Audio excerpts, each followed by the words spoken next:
உங்களுக்கு தெரியுமா 2 நாட்களில் 33,771 மக்களை கொன்றுவிட முடியும் என்று 1941 செப்டம்பர் 29ஆம் நாள் உக்ரைனின் கீவ் நகரில் ஒரு பயங்கர அறிவிப்பு வந்தது.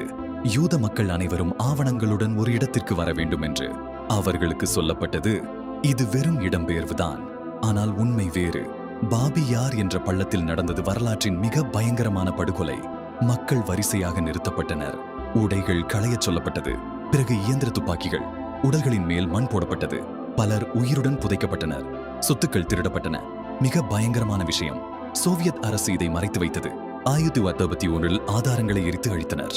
1919 வரை இந்த இடத்தில் நினைவு சின்னம் கூட இல்லை. இது மனித வரலாற்றின் கருப்பு அத்தியாயம்.